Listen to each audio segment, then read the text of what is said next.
पता है कि लॉ का मतलब क्या होता है? भाई बिजनेस लॉ जब आप पढ़ते हो, बिजनेस लॉ दो शब्दों से मिलकर के बना है, बिजनेस प्लस लॉ।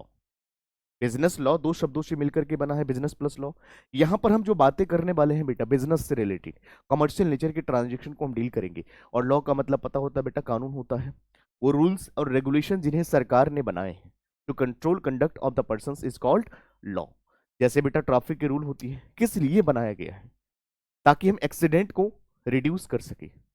बात समझ पा रहे हैं? यहां पर लोग उसका पालन करें, रेड लाइट को जंप ना करें। बट अगर इसको उल्लंघन करोगे, वायोलेट करोगे, तो इससे क्या आपका ही नुकसान होगा।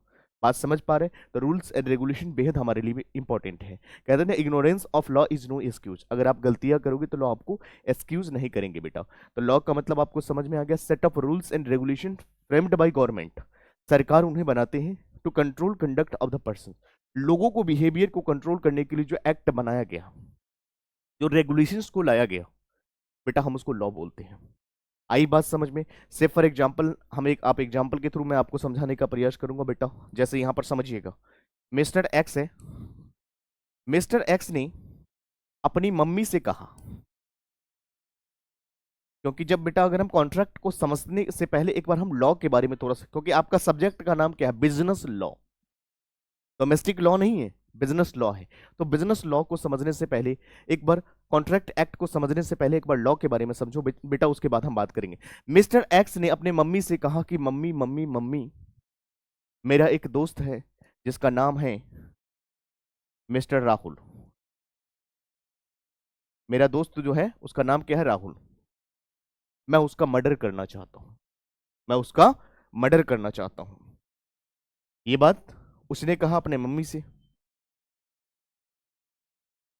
मम्मी से कहा कि मैं उसका मर्डर करना चाहता हूं।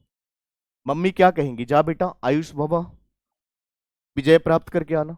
नहीं, मम्मी ने कहा बेटा अगर तुमने कुछ भी ऐसा एक्टिविटी करा जिसको आईपीसी इंडियन पीनल कोड के अंदर मना है, प्रोहिबिटेड है, तो तुम्हें कहां जाना पड़ेगा बेटा? वहां जाना पड़ेगा जहां पर तुम्हें खाना और रहना फ्री मिलेगा। इट मीन्स जेल जाना पड़ेगा। तो मैं ये कह सकता हूं कि ये मम्मी ने, कि मिस्टर एक्स की बिहेवियर को अगर लॉ नहीं होता बेटा तो ये तो निपटा डालते। बात समझ पा रहे हैं? इनको तो कोई डर ही नहीं था। मैं कह सकता हूं वो रूल्स एंड रेगुलेशंस जिन्हें सरकार ने बनाए हैं to control conduct of the persons is called law. बेटा अगर वो लॉ नहीं होता तो मैं कह सकता हूं इस मिस्टर एक्स का जो बिहेवियर है उसको लॉ कंट्रोल कर रहा है। यानी उसके मन में डर है कि मैं अगर कोई भी एक्टिविटी ऐसा करूंगा, it is prohibited by Indian penal code, तो मुझे जेल जाना पड़ेगा। बात समझ पा रहे हैं? तो this is called law. Traffic rules and regulations की बात करें बच्ची, रूल्स एंड रेगुलेशंस क्यों बनाया गया है? रेड लाइट जंप नहीं करने के लिए क्यों कहा गया है? क्यों? ताकि वहां पर गलतियां करोगे तो आपको ही भरपाई देना पड़ेगा। रॉन्ग साइड से जाओगे आपको गलती होगा और आपकी एक्सीडेंट हो सकती है, ताकि इसको रिड्यूस कर सके। बात समझ गए? बट इसको वायोलेट करोगे तो उसका उल्लंघन आपको ही भरपाई देना पड़ेगा बेटा। This is called law. I hope आपको लॉ के बारे में समझ में आ गया होगा। क्लियर है पॉइंट?